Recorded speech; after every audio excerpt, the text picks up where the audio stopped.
More than 100 women strangled in metro Atlanta over 4 decades. Most of those cases never solved. Could some of those murders be connected? 11 Alive Chief Investigator Brendan Keefe traveled across North America looking for the answer. Now he's here with The Hunt, Atlanta's hidden serial killers. Women were warned to lock their doors and look out for each other. She was beaten beyond recognition and strangled with a metal cord tightened around her throat. Our city. The women were all strangled and sexually assaulted. A hunting ground. At least a few who work the kill zone believe they have encountered the killer.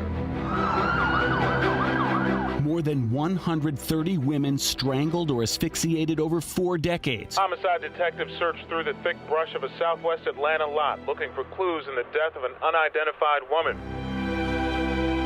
100 cases reported unsolved. Was she killed here or did someone dump her body here? Now we are hunting the killers through time and across the continent.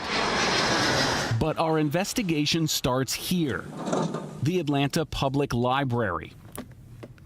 The killers have been hiding out in these drawers for years. Microfilm snapshots of murder. And now, 2 decades later, I'm searching for historic killers. Some of them caught and convicted, but most got away with murder. Could Atlanta really have more than 100 separate stranglers?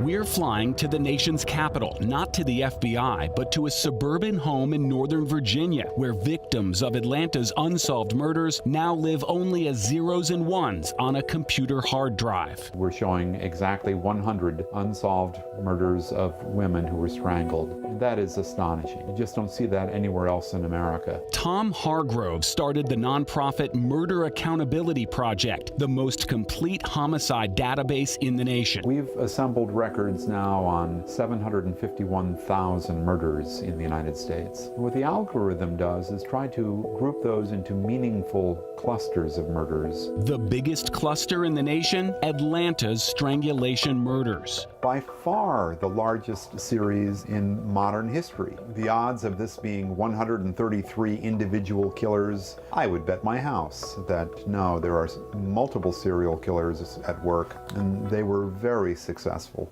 The latest dead prostitute was found inside the Eastlake Elementary School. 9 Atlanta prostitutes were murdered in the mid-90s, and the city was looking for a serial strangler. But at least 5 individual killers were eventually caught. Did you kill him, Brian? Yet the killings continued. Her body found this morning in the 500 block of Fair Street. And multiple cases remain unsolved. It's almost as if you had a convention of serial killers who were stranglers, and you had them in Atlanta over many, many years. What makes this look like a serial killer or serial killers and not just a series of random events perpetrated by, multiple individuals? What is breathtaking is how these murders are quite different from what happens in most of America. About 80% of murders of women are solved. Someone is arrested. That's because most women are killed by intimates, a boyfriend or a husband. Most of the time, we get the guy who kills women. In this particular cluster, that hardly ever happened.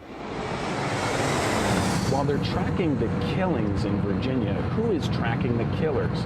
To answer that question, we're back in the air, headed to Canada, where a team of cold case researchers is hunting Atlanta's previously unknown serial killers. The first victim in the series of killings, she was found dead March 1st in her apartment. She had been sexually assaulted and smothered with a pillow. Western University, Ontario, Canada. That's a huge break, that someone can identify this guy. The Cold Case Society, led by criminology professor Michael Arntfield. Through the cooperation of the Atlanta PD, 44 names that now we can begin doing victim workups on. And student volunteers, young Canadians trying to solve Atlanta's old murders. We suspect that 1 or 2 serial killers were probably behind that cluster specifically. Murders that happened before they were born, and they approach the data in a much different way than a conventional detective would.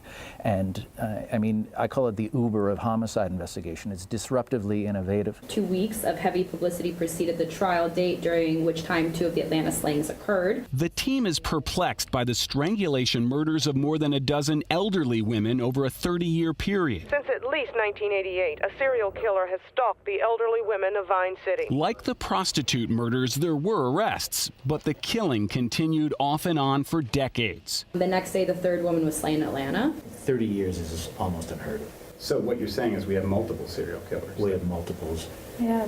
within just the subset of the elderly victims. This is not a small group. We're talking about either one very prolific, perhaps the most prolific serial killer in U.S. history. The most prolific serial strangler in American history, or multiple offenders operating in the same city with the same MO at the same time, all undetected.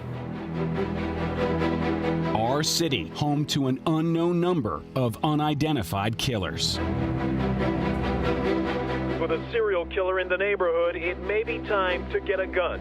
Why do we feel pretty confident that you have multiple serial killers in Atlanta? Because of mathematics. Strangulation is relatively rare. It is not rare in Atlanta. The public is fascinated with Jeffrey Dahmer and the Zodiac and the Son of Sam. The most important killers are the ones we don't even know about yet. And we're just getting started on our hunt for Atlanta's previously unknown serial killers. Victims who never got justice, families that never got answers, and killers who never got caught.